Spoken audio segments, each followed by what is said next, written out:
Baik, Assalamualaikum warahmatullahi wabarakatuh. Selamat malam untuk kita semua. Di sini kami dari kelompok 9 akan mempresentasikan dari tugas kelas. Oke, sudah.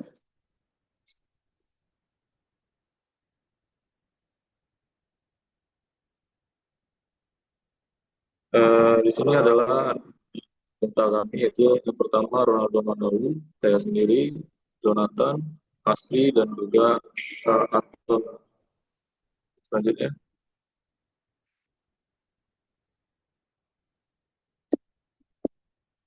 soal tugas 11.21. 11.21 hasil selama 4 siklus pertama suatu proses kimia ditunjukkan pada tabel berikut. Variabelnya adalah persentase konsentrasi X1 pada level 30, 31, dan 32, dan suhu X2 pada 140, 142, dan 144 frekuensi. Head analisis dengan metode EFO.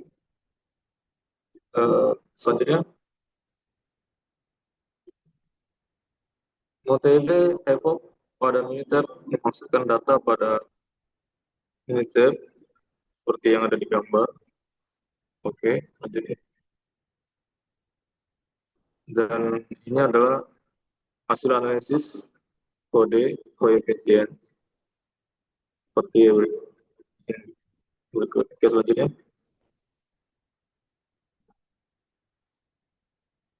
Hasil analisis kode koefisien terdiri dari satu konstanta. Nilai konstanta yang tinggi 63,77 menunjukkan nilai rata-rata variabel respon ketika semua variabel prediktor bernilai 0. Kedua adalah efek linear. Konsentrasi X1, koefisien konsentrasi negatif, metode min 0,717, tetapi tidak signifikan. P-value 0,401. Ini mengindikasikan bahwa tidak ada bukti kuat bahwa perubahan konsentrasi secara linear mempengaruhi variabel respon. Suhu X2, koefisien suhu mendekati 0 dan tidak signifikan. V-value sama dengan 1000. Ini menunjukkan bahwa perubahan suhu secara linear juga tidak memberikan pengaruh signifikan terhadap variabel respon. Dan ketiga adalah efek kuadrat. Konsentrasi X1, koefisien kuadrat konsentrasi negatif, min 1,45 tetapi tidak signifikan. Di value ada sama dengan 0,337. Suhu X2, koefisien kuadrat suhu negatif, minus 3,20 dan mendekati signifikan di value sama dengan 0,086. Ini mengindikasikan bahwa hubungan antara suhu dan variabel respon mungkin berbentuk kurva dengan titik maksimum atau minimum. Selanjutnya.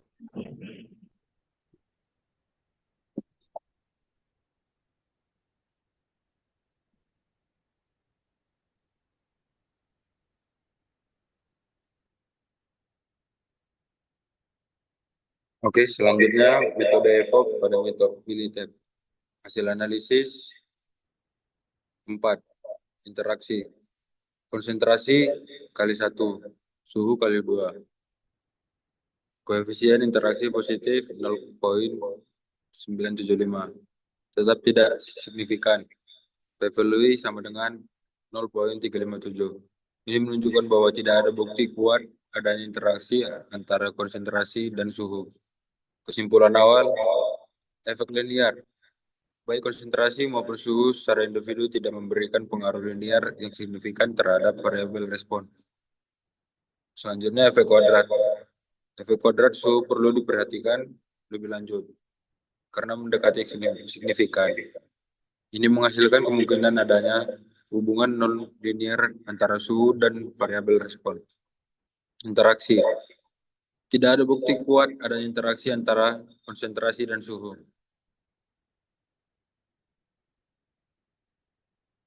Untuk hasil analisis selanjutnya, analisis of variance.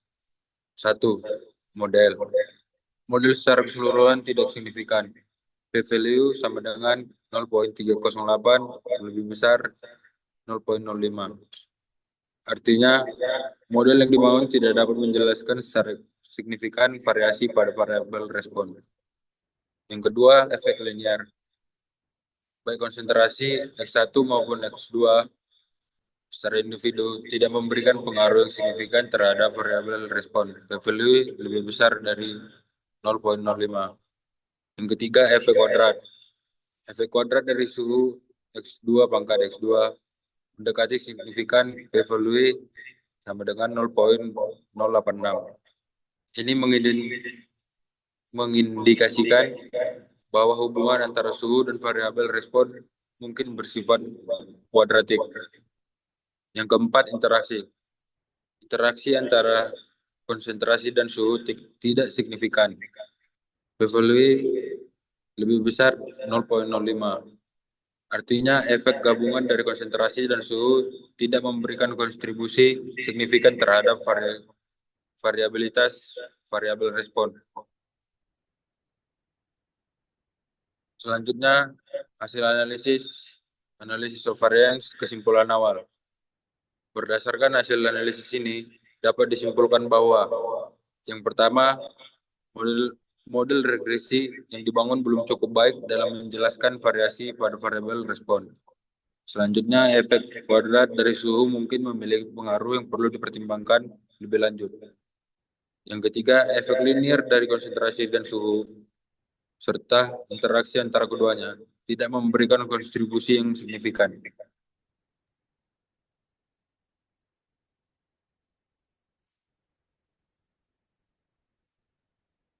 Berikut adalah hasil dari Minitab analisis residual plot. Selanjutnya, metode pada Minitab yang hasil residual plot. Normal probability plot. Pada plot ini, titik-titik pada data umumnya mengikuti garis lurus, menunjukkan bahwa asumsi normalitas residual cukup terpenuhi versus Fitch. Pada plot ini tidak terlihat pola yang jelas antara residual dan nilai yang diprediksi. Ini mengindikasikan bahwa asumsi homoskedastisitas cukup terpenuhi. Histogram. Pada plot ini menunjukkan distribusi yang cukup simetris, meskipun tidak persis berbentuk lonceng. Ini mendukung kesimpulan dari normal probability plot versus order. Pada plot ini tidak terlihat pola yang jelas antara residual dan urutan pengamatan, mengindikasikan tidak adanya masalah autokorelasi yang signifikan. Kesimpulan, berdasarkan keempat plot residual di atas, dapat disimpulkan bahwa asumsi normalitasnya cukup terpenuhi. Asumsi homoskedastisitas cukup terpenuhi. Tidak ada masalah autokorelasi, indikasi dari plot residual versus order. Berikut adalah contohnya juga di kontur plotnya. Kami dapat menyimpulkan bahwa sumbu X dan Y, sumbu horizontal X mempresentasikan konsentrasi X1 dengan nilai dari 30,0 hingga 32,0. Sumbu vertikal Y merepresentasikan suhu X2 dengan nilai 140,0 hingga 143,6. Kontur dan warna. Warna dan garis kontur menunjukkan tingkat yield persen. Warna biru menunjukkan yield yang lebih rendah, kurang dari 58%. Warna hijau muda hingga hijau gelap menunjukkan yield yang lebih tinggi, lebih dari 63%. Kontur membantu menggambarkan perubahan yield secara visual sesuai dengan variasi nilai konsentrasi dan suhu. Area optimal. Area hijau gelap di tengah adalah zona di mana yield persen tertinggi tercapai lebih dari 63%. Ini menunjukkan kombinasi nilai konsentrasi dan suhu yang optimal untuk mencapai hasil maksimal. Titik hitam. Titik hitam di tengah grafik kemungkinan menunjukkan kombinasi nilai eksperimen atau kondisi optimal yang menghasilkan yield tertinggi. Kesimpulan, grafik ini memberikan wawasan tentang bagaimana konsentrasi X1 dan suhu X2 mempengaruhi hasil yield persen. Berdasarkan kontur, nilai suhu dan konsentrasi yang mendekati area hijau dan adalah kondisi terbaik untuk mendapatkan hasil maksimal. Seperti ini juga hasil surface plotnya, yield persen versus suhu X2, konsentrasi X1.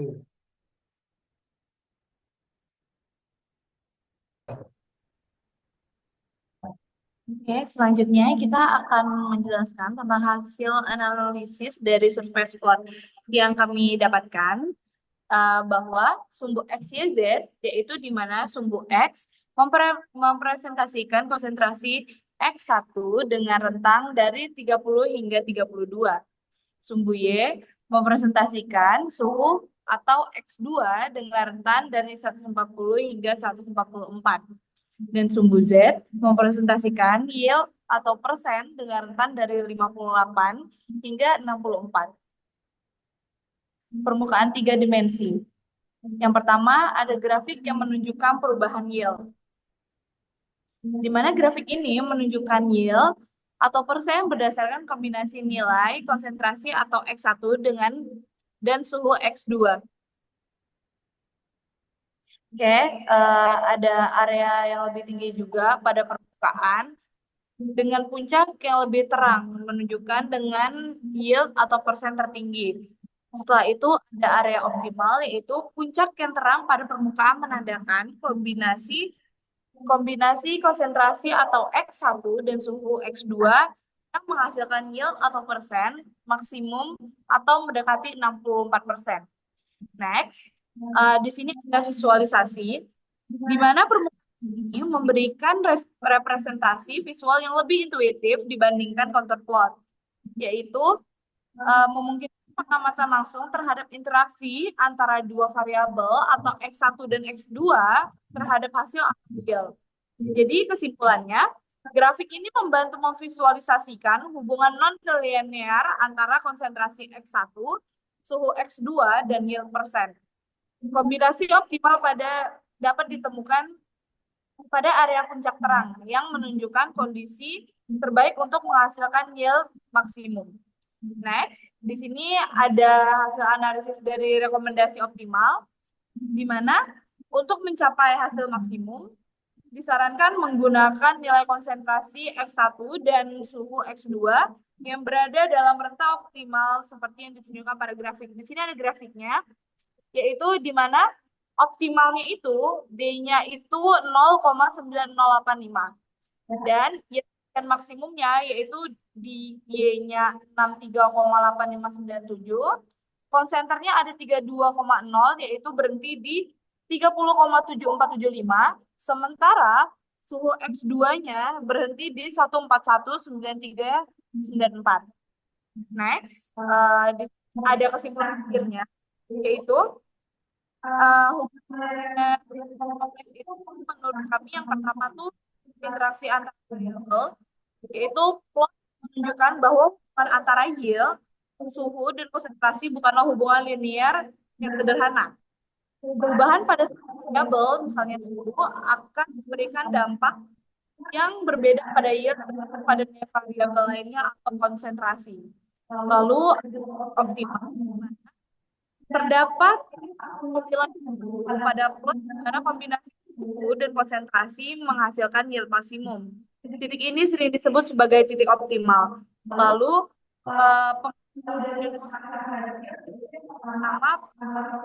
pada umum peningkatan suhu dan konsentrasi dalam rentang tertentu dapat meningkatkan yield, namun efek ini tidak selalu linear. Lalu ada titik jenuh, di mana terdapat titik di mana peningkatan suhu dan konsentrasi lebih lanjut tidak lagi meningkatkan yield, atau bahkan dapat meningkatkan yield. Hal ini menunjukkan adanya efek negatif dari suhu dan konsentrasi yang terlalu tinggi. Begitu dari kami, sekian, terima kasih.